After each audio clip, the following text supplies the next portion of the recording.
Hey, thanks for clicking on the video here. I'm going to jump straight into the hot lap. Then we will go over the track walk and then set up after that. I'll have chapters down below, so skip ahead to where you want to be.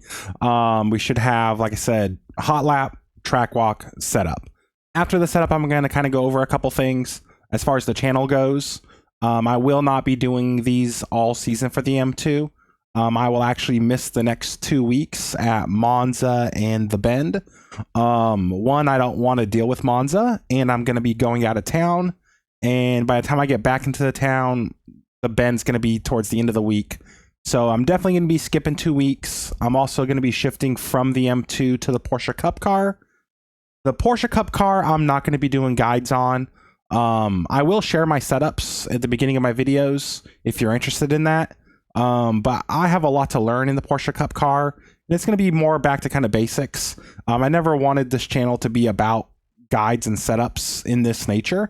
I have had a lot of fun doing this. I've learned a lot. But it's time for me to kind of try something new. I will do, like I said, M2 guides throughout the season, and I will keep you updated in the Discord on what weeks I'm going to do. But just out the gate, I will not be doing these for the next 2 weeks. But just for reference, the setup I've used for here was derived from my Portland setup. And all of those setups are in the Discord, and you could see them in most of my old videos. So if you need something, try some of those old ones out, and a couple little tweaks should get you really close. But with that, let's jump into the hot lap. Then we'll come back and do the track walk. Thank you for clicking on the video. And if you enjoyed this content, like the video, subscribe for some more of this, some Porsche Cup action, and also some Indy Oval action this season. But again, thank you for watching, and let's jump right into it.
That was your fastest lap of the session. All right, here we go with the track walk. Hopefully that hot lap was helpful. Was one of my better lap times. I got it down here in the corner. My best lap was that 12:09. Prior to that, in an earlier session, I was doing like a 12:2, 12:3.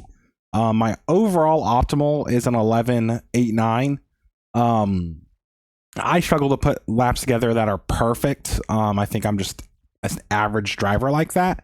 And realistically, people who can do that probably aren't watching these videos, but it is something to strive for. But yeah, let's get into it here. We're going to start coming into the final corner here. Actually, let me pull up a track map real quick so I know all these turn numbers. Boom, boom, boom. I don't want that. We just want numbers. Okay, that is turn 12. Okay, we're gonna pull that over. Oh, actually, you couldn't even. Yeah, you could see that. Let's say that's over on my side screen, so I could pull that up if we need it. But turn 12 here. A lot of. Make sure it's still recording. When I hit spacebar to hide the UI, sometimes it stops recording. A lot of speed to be made here. Going into this corner. You can really use some of the uphill, so I'm just going to go back just a little bit. I start to apply the brakes just past this concrete strip on the right. I could use a little more of the track.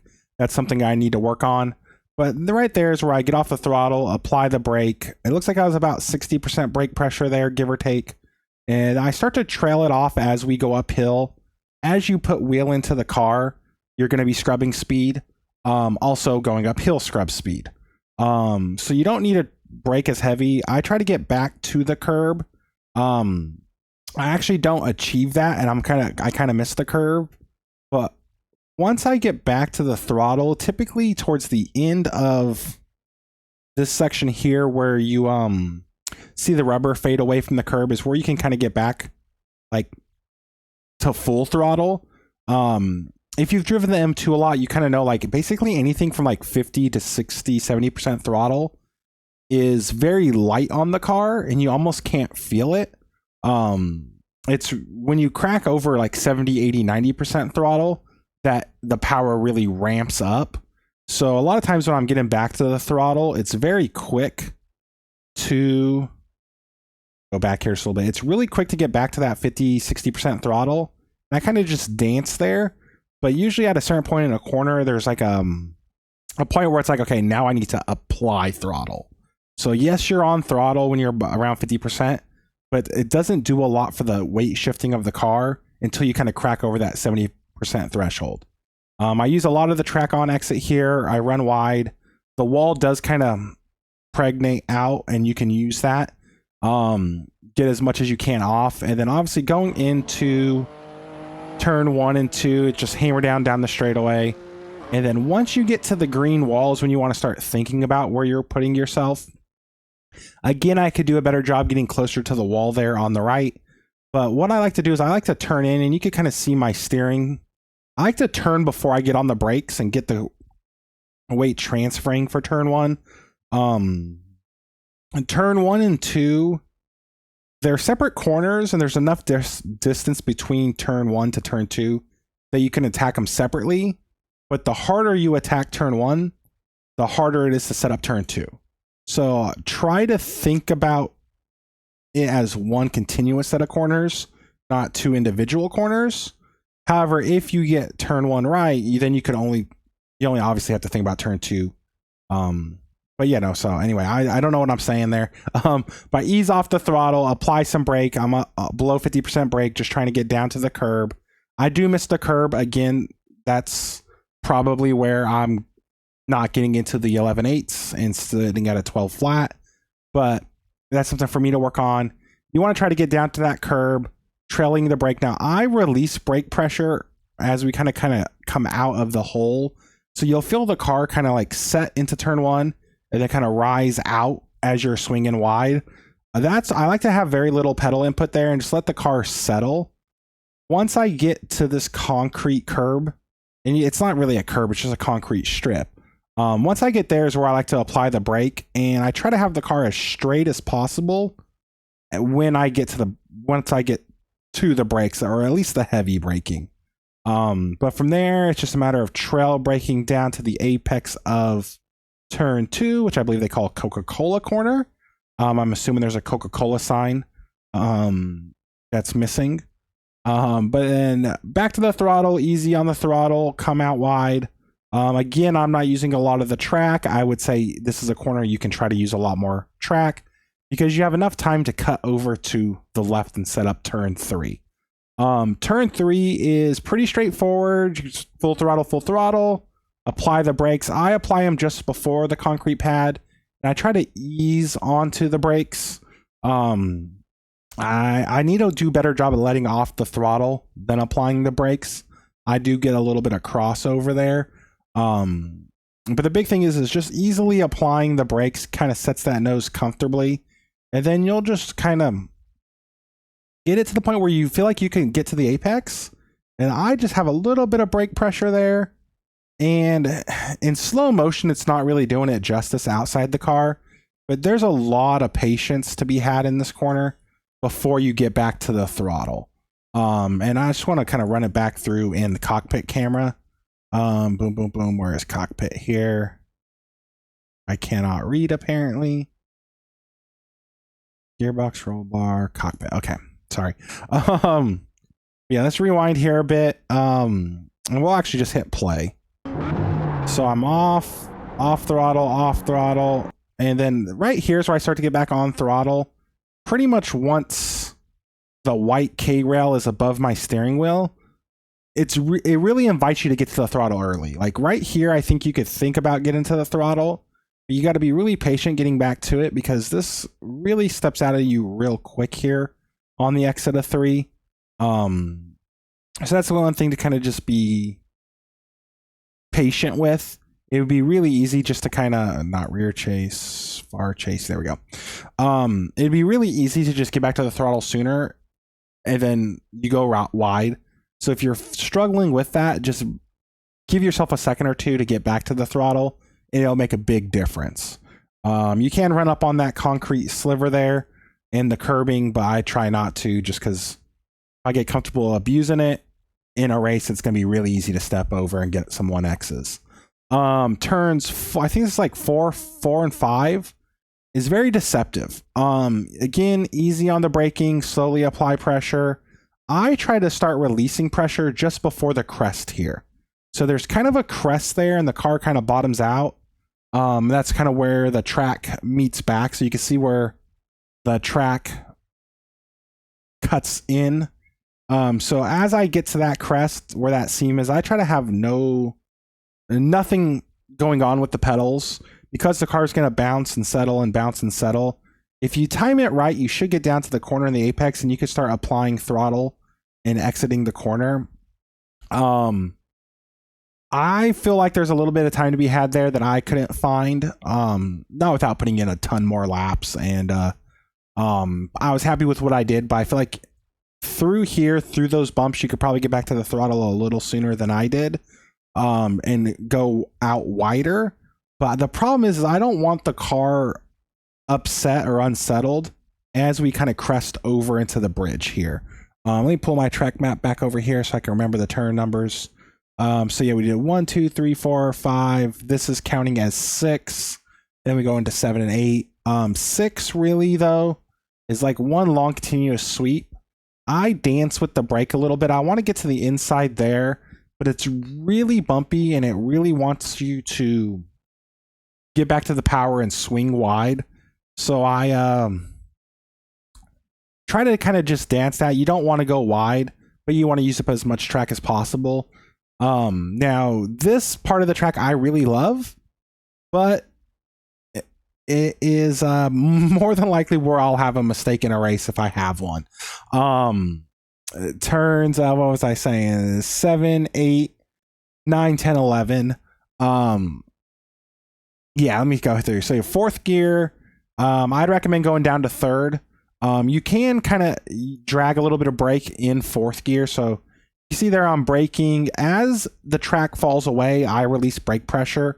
And you want to get down to the apex. You have the concrete curbing you can use. You can drop to 3rd before you turn in, or you could shift down to 3rd kind of right in here to get a little extra rotation. But you want to be at 3rd gear by the time you're at the apex to know you're not carrying too much speed for, what would that make this, turn 8. It's got a lot of like kind of roller coaster motion, a lot of downhill, a lot of elevation change. The camber of the track shifts. It's very, very rewarding when you hit these sections right. But the big thing is to hit turn 8 right, you got to hit turn 7. To hit turn 7 right, you don't want to carry too much speed. And you don't want the car to get too upset kind of as it falls into the hole. So this is what I'd recommend practicing. Again, 3rd gear, keeping it in 3rd gear. You should be on the throttle long enough to be back up to 4th at some point.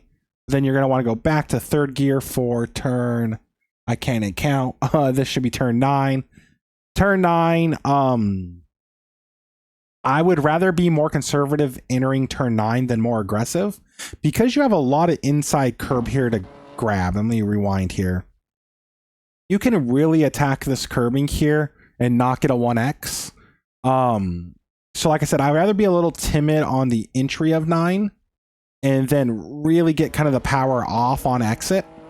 Now, turn, and I actually kind of mess this up here, so we'll watch it outside of the car, go back and watch it inside the car. But I actually kind of mess up here. This is one you're going to want to get right in practice. I feel like I set up turn 10 very well, but I don't get my weight shifted back across to kind of get the maximum out of turn 11.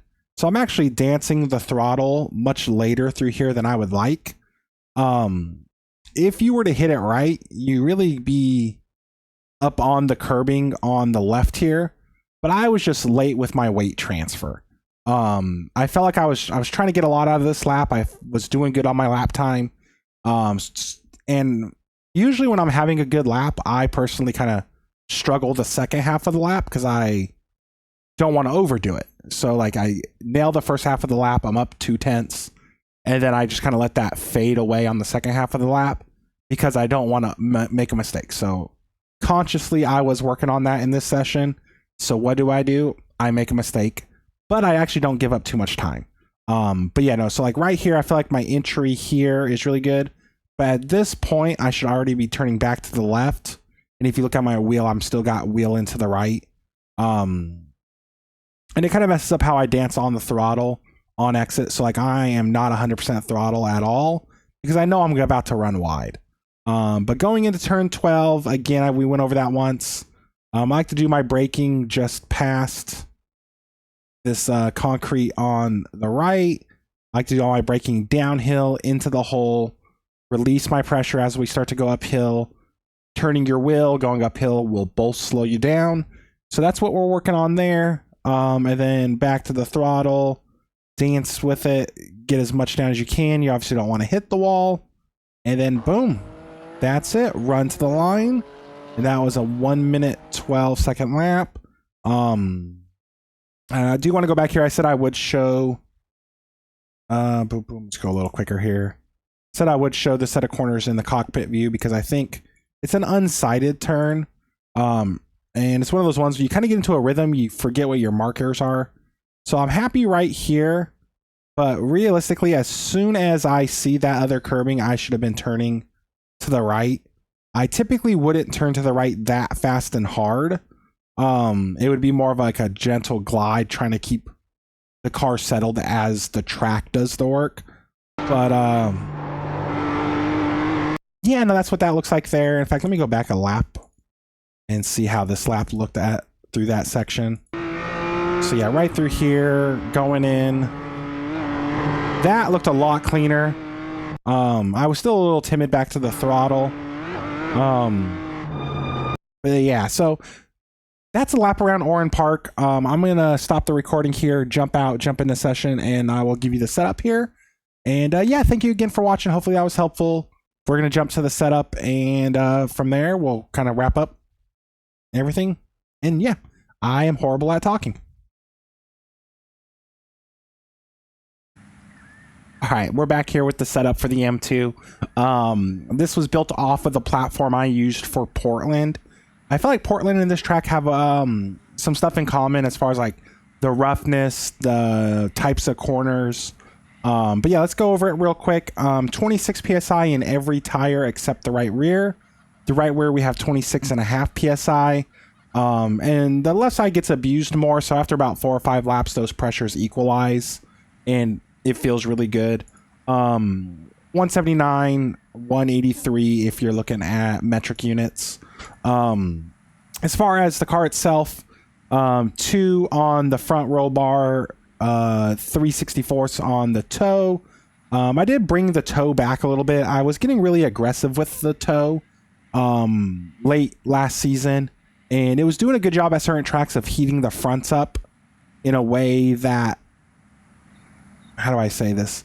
In a way that matched the rears, so it felt more comfortable, but it felt reliable, but it was a little bit slower, I think, overall. I feel like if you go less toe on the front, you have more control over how you build that heat up. And so yeah, and I think as a driver, you have more freedom with less toe. Where I feel like the more toe was better for a consistent temperatures, but you had less control over how those temperatures built up as a driver. Or maybe that's just how I felt. But yeah, no, so spring rates are the same as last season, 1028s in the front, 971s in the rear. I got 2.283 on my perch offset across the front, negative 10 on the front shocks, and then negative 4.2 on the left front camber, negative 4.3 on the right front camber.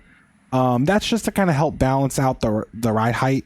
If I go, let's just say 4.3, that puts the ride height too low, and then I got to fix it with the perch offset, but then that raises the front up significantly and gets us further away from a 50% cross weight. So I think the 283 with the 4.2 on the front, that gets us a 4.2 or 4.92 across the front. So the front ride heights is really stable. The cross weight is closer to 50. This car is just not symmetrical, so you got to kind of make some compromises. On the rear, 2.087 on the rear spring perch, both sides, negative 14 on the shocks. I really like that 4-point difference in the shocks. I don't know if it's my driving style, but whatever it is works for me. I pretty much kept that most of last season, and it worked. 3.9 on the rear camber, negative 3.9 on the rear camber, and minimum toe. The tires heat up on their own. Don't need to mess with any kind of toe settings there. Wing settings at negative 4. Honestly, it's been there the entire time I've tested with it. Even playing with the wing setting last season, personally, I never felt a big difference between 4 and 1.5. If you switch it to 1.5, you're probably fine. It's just, this is what I did my hot lap with. This is what I tested in, and it worked. The dynamic rake of this car, as the car gets faster, the rear kind of squats down to the point where the nose is up and the back's down, which a lot of iRacing cars, you want to get away from that. I found that if you kind of keep the platform flat or positive rake, even at speed, it makes the car so bad to drive at lower speed sections of the track that it's just kind of, it is what it is. Going from 1.5 to 4 on the wing adjusted that dynamic rake a little bit. So maybe running less downforce in the rear keeps that back from sagging too much. But whatever it is, it does work. And I think the set feels really good this week. But yeah, no, that's the setup there. Let me switch over to metric for all the metric folks. So a bunch of millimeters and newton meters, but there's everything there. Fuel level 8.7. I believe I'm burning. This essentially should get you 24 laps. The laps are a minute 12, minute 13, 14 with traffic. So realistically, I don't see any fuel issues. This setup does have enough clearance if you want to jump up to 9 to be safe. Historically, I don't burn a lot of fuel. Not sure what it is. I've had people in the same race as me run an extra half to 3/4 of a gallon and run out, where I am just fine. So one thing to keep in mind, whatever I share with you here is exactly what I would have run. If you want to experiment, add 2, so negative 12 and negative 8 on the shocks. I was really torn between the 8-12 and the 10-14 combo. That is one thing I would recommend trying. I'm going to run with 10-14. But yeah, no, that's the setup there. Hopefully this is helpful. I don't know if you've watched the beginning of the video or if you jumped straight to the end. I will not be doing a setup for the next 2 weeks. I will be out of town, family beach trip, so really looking forward to that. I will likely not even bring my cell phone with me. I will, but I just want to get away. It's been a long time since I've done that, and looking to just have a good time with my family. So unfortunately, no setup for those 2 weeks. I do get back the middle of week 3 during the bend, and I don't even know what tracks after that, but I'll likely do a setup for week 4. I really want to transition to the Porsche Cup car. I feel like there's not a lot for me to gain in the M2. I've had a great time with it. These videos have been a ton of fun to make. I've learned a lot. I've made some good friends. We had a great time in the Nürburgring 24 in the M2. That is a video I'm actually actively working on. It might take me probably the entire season to get it all put together. Yeah, no, like I feel like I've had a great time with the M2, but my time with it's coming to an end. I want to try to get 8 weeks out of it this season to help everyone who's subscribed and watched these have a good PCC season. But like I said, I'm going to be switching to the Porsche Cup, so you'll see more of that content, a lot more Indy Oval content. Those might be really short races. Depends on if I survive the first half. But yeah, so some new things coming up. Again, I appreciate all the support these have gotten over the last season and a half, however long it's been. But I don't want my channel to be solely setup and hot lap content. I want to have fun. I want to race. Some races I might be okay with running mid-pack. And I feel like with this, I put in a lot of effort into the setup, a lot of effort into the guide. A lot of it doesn't necessarily translate to the way I edit it and stuff, but I do try my best. So yeah, no, I'm gonna quit blabbering on. Thank you for watching. Like the video. That helps get this out there to more people, and share the setup if you're in a race with people. This is all about just having fun and helping people have the best race possible. So with that, have a great day and look forward to seeing you all on track.